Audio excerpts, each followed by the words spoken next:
सुप्रभात। आज मैं आप सबके समक्ष एक ऐसे कवि के पद को लेकर आई हूँ जिसके नाम को शायद ही हो जिसने कभी नहीं सुना। ये रहे संत रविदास। इसमें एक कुछ पंक्तियां हैं जो आप लोग देख पा रहे हो। ये भगवान उस हृदय में निवास करते हैं जिसके मन में किसी के प्रति बैर भाव नहीं है, कोई लालच या द्वेष नहीं।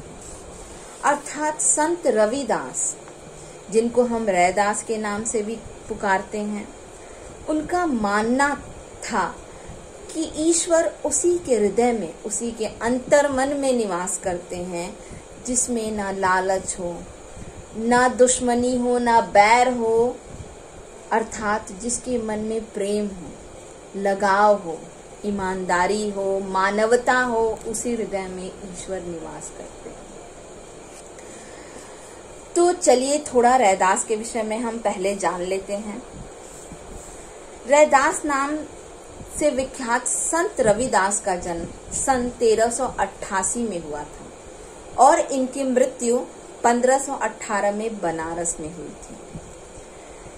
इनकी ख्याति यानी अर्थात ये भक्ति काल अर्थात ऐसा काल जिस समय भक्ति परक रचनाएं अधिक हुई थी, उसी दौर के कवि रैदास भी हैं। इसीलिए इनको भक्त काल का कवि कहा जाता है। ये भक्त काल के ऐसे प्रसिद्ध कवि थे और इनकी प्रसिद्धि से, ख्याति से प्रभावित होकर सिकंदर लोदी जैसे शासक राजा ने इन्हें दिल्ली आने का निमंत्रण भेजा था। और रैदास मध्ययुगीन साधकों में अपना विशिष्ट स्थान रखते हैं। रैदास ने अपनी काव्य रचना अत्यंत सरल भाषा, व्यवहारिक ब्रज भाषा में की है, जिसमें अवधी, राजस्थानी, खड़ी बोली, उर्दू, फारसी के भी शब्द हमें दिखाई पड़ते हैं। रैदास को उपमा और रूपक अलंकार विशेष प्रिय हैं। सीधे सादे पदों में संत कवि ने हृदय के भाव बड़ी सफाई से प्रकट किए हैं। इनका आत्मनिवेदन, दैन्य भाव और सहज भक्ति पाठक के हृदय को उद्वेलित करती है। रैदास ने 40 पदों की रचनाएं की हैं और इन 40 पदों को गुरु ग्रंथ साहब ग्रंथ में सम्मिलित करके रखा गया है। तो चलिए अब हम थोड़ा जो पद रैदास द्वारा रचित है, जो कक्षा 10वीं में हम क्षमा कीजिए कक्षा 9वीं में जो हमें पढ़ना है, उनके 2 पद थोड़ा उसके विषय में जान लेते हैं। तो रैदास का जो पहला पद है उसमें उन्होंने प्रभु को चंदन और स्वयं को पानी कहकर संबोधित किया है और अपने प्रभु को अनेक उपनामों से संबोधित करते हैं और एक ईश्वर, एक भक्त और भगवान के बीच के संबंध को यहाँ पे दिखलाते हैं अनेक उपनामों के माध्यम से। तो चलिए अब हम रैदास के उन पदों को देखते हैं। ये रहा रैदास का पहला पद। अब कैसे छूटे राम नाम रट लागे, प्रभु जी तुम चंदन हम पानी, जाके अंग अंग बास समाने, प्रभु जी तुम घनबन हम मोरा, जैसे चितवत चंद चकोरा, प्रभु जी तुम दीपक हम बाती, जाकी ज्योति बरय दिन राती, प्रभु जी तुम मोती हम धागा, जैसे सोनहि मिलत सुहागा, प्रभु जी तुम स्वामी हम दासा, ऐसी भक्ति करे रैदासा। जी हाँ, ये इनका पहला पद है। तो आइए अब इसका भावार्थ हम समझें। अब कैसे छूटे राम नाम रट लागे। पहले ही पंक्ति से स्पष्ट है कि संत रविदास ने इसमें ईश्वर श्री राम के गुणों का बखान किया है और वो कहते हैं कि मुझे जो राम नाम रटने की जो लत पड़ गई है, जो आदत पड़ गई है, वो अब कैसे छूटेगी। प्रभु जी तुम चंदन हम पानी, जाके अंग अंग बास समानी।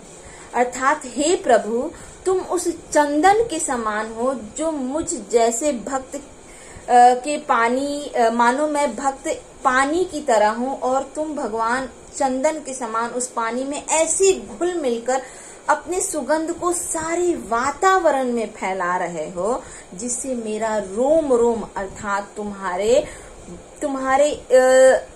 जो तुमने जो अपने भक्ति से, जो तुमने अपने ईश्वर के महात्म्य से जो मेरे अंदर जो ज्ञान की ज्योति फैलाई है, वो मेरे अंग अंग में, यानी मेरे शरीर के रोम रोम में क्या हो रही है, वो महक रही है। मैं उस खुशबू को महसूस कर पा रहा हूँ। प्रभु जी तुम घनबन हम मोरा, जैसे चितवत चंद चकोरा। हे प्रभु तुम उस घन के समान हो। हम सब जानते हैं कि मोर बादलों को देखकर एकदम खुशी से नाच उठता है, क्योंकि उसे मालूम रहता है उन बादलों को देखकर कि बारिश होने वाली है। ठीक यहाँ रैदास ने अपनी ईश्वर श्री राम को उस घन के समान, अर्थात उस बादल के समान माना है और स्वयं को उस मोर के हृदय के तुल्य बता रहे हैं कि तुम वो घन हो, तुम वो बादल हो जिसको देखकर मेरा मन मोर के समान नाच उठता है। मैं अपने पे बिल्कुल नियंत्रण नहीं कर पाता, यानी तुम्हारे भक्ति से, तुम्हारे जो ईश्वर का जो प्रताप है, उससे मैं इतना अभिभूत हो गया कि मैं बिल्कुल अपने आप पे संयम और नियंत्रण नहीं कर पा रहा हूँ और मैं क्या, मोर के समान नाच उठा हूँ तुम्हारे भक्ति में। जैसे चितवत चंद चकोरा, हम सब जानते हैं चकोर रात भर चंद्रमा को एक टक निहारे जाता है, फिर भी उसके मन में उस चंद्रमा की छवि से तृप्ति नहीं मिलती उसे।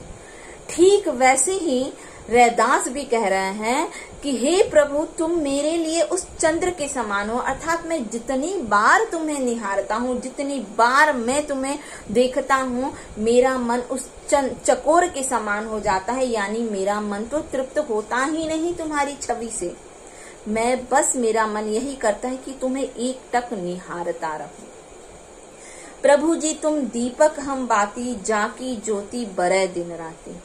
हे प्रभु तुम उस दीपक की तरह हो और मैं वो बाती हूँ, और अर्थात तुम अपने दीपक से मेरे जो बाती जो जल रही है, उसके प्रकाश से तुम जो अज्ञानता का अंधकार मिटा दिए हो, जो मेरे अंदर की बुराइयां तुम मिटा के मेरे अंदर केवल अच्छाइयां, ज्ञान का प्रकाश जला दिए हो, वो दिन रात जल रहा है।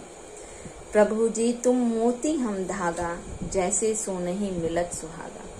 हे प्रभु तुम उस मोती की तरह कांतिमान हो, चमकदार बहुमूल्य हो, जो भक्त के एक धागा के रूप में पिरोकर एक माला बना है, जैसे मानो सोने सा सुहागा हो गया हो।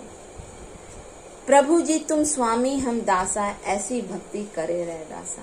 हे प्रभु तुम मेरे स्वामी हो और मैं तुम्हारा एकमात्र दास, मैं तुम्हारा बस एक दास हूँ और बस इसी तरह मैं तुम्हारी भक्ति करते रहना चाहता हूँ।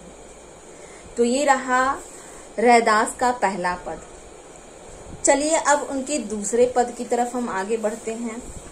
दूसरा पद है, ऐसी लाल तुझ बिनु कौनु करे, गरीब निवाजू गुसैया मेरा माथे छत्रु धरे। जाकी छोटी जगत कऊ लागे, तापर तू ही डरे। नीचहु ऊंच करे मेरा गोविंदु, काहू ते न डरे। नाम देव कबीरु तिलोचनु, सधना सैनु तरे। कही रविदासु सुनहु रे संतहु, हरि जीव ते सभय सरे। ये रहा इनका दूसरा पद। चलिए अब इसका भावार्थ हम समझते हैं। ऐसी लाल तुझ बिन कौनु करे। देखिए जिस समय रैदास ने इन पदों की रचनाएं की, उस समय ऊंच नीच समाज में जो हमारे ऊंच नीच का बड़ा भेदभाव था, जाति पाति धर्म के आधार पर ऊंच नीच, बहुत ज्यादा हमारे समाज में ये बुराइयां असंगतियां व्याप्त थी। इससे रैदास कहीं ना कहीं क्षुब्ध थे।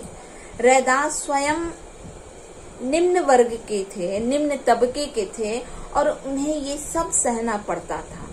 अर्थात निम्न वर्ग के नाम पे समाज में जो कुरीतियां असंगतियां फैली हुई थी, उन्हें भी वो भोगना पड़ रहा था। और उस समय एक प्रावधान ये भी था कि निम्न वर्गों को मंदिरों में प्रवेश निषेध है। तो यहाँ पे अपने उस राम, यहाँ इस पद में आपको उसकी झलक दिखाई पड़ेगी। ऐसी लाल तुझ बिन कौन करे, हे प्रभु ऐसी कृपा तुम्हारे सिवा और हम पे कौन कर सकता है। गरीब निवाजू गुसैया मेरे माथे छत्रुधर, मैं एक गरीब हूँ, मैं गरीब व्यक्ति हूँ और तुम मेरे ऐसे स्वामी हो, मुझे मानो अपने भक्ति अपना भक्त बनाकर, मानो मेरे ऊपर तुमने इतना बड़ा उपकार किया, मानो मेरे सिर पे राजा के समान कोई छत्र धारण मैंने कर लिया हो, वैसा मुझे तुम्हारे भक्ति से ऐसा महसूस होता है। जाकी छोटी जगत को लागे तापर तू ही डरे, छुआछूत भरे इस समाज में बस तुम ही हो प्रभु, जो हम पे अपनी कृपा दृष्टि बनाए हुए हो, कृपा दृष्टि ढरकाए हुए हो। नीच हूँ ऊंच करे मेरा गोविंदु, काहू ते ना डरे। अर्थात मेरे गोविंद, मेरे ईश्वर, तुम ही ऐसा कर सकते हो कि नीचा कौन है, ऊंचा कौन है। तुम अपने भक्ति में बिल्कुल, भक्तों में कोई भेदभाव नहीं करते। तुम्हें किसी चीज का डर नहीं है कि तुम्हें कोई दंडित करेगा, तुम्हें क्या कहेगा। तुम्हारे दृष्टि में सब एक समान है। नामदेव कबीरु तिलोचनु सधना सैनु तरे। यहाँ जो नामदेव, कबीर, तिलोचन, सधना, सैनु, इन सब का जो नाम रैदास ने गिनवाए, ये सब निम्न तबके के थे, लेकिन सबको संत की उपाधि प्राप्त हुई थी अपने कार्यों द्वारा, अपने ईश्वर की भक्ति द्वारा। ठीक वैसे ही, इसीलिए यहाँ पे रैदास जी कह रहे हैं कि तुमने इन नामदेव, कबीर, तिलोचनु, सधना, सैनु को तुमने ही तारा है, तुमने इस जग से उबारा है। कही रविदासु सनहु रे संत हूँ, हरि जीव ते सभे सरे। ये रविदास, ये रैदास कह रहा है, सुनो संत जन, हरि जीव ते सभे सरे। ये हरि जो है, ये जो ईश्वर है, ये सबको तारने वाले हैं, ये सब पे अपनी कृपा दृष्टि बरसाने वाले हैं। अर्थात इनकी दृष्टि में ना कोई ऊंचा है, ना कोई नीचा है, ना धर्म के नाम पे कोई भेदभाव है। ये सब पे अपनी एक समान कृपा दृष्टि बरसाते हैं। तो ये रहा रैदास के दोनों पद। मुझे आशा है कि मैंने जो भी समझाया आप लोगों को अच्छी तरह समझ में आया होगा। धन्यवाद।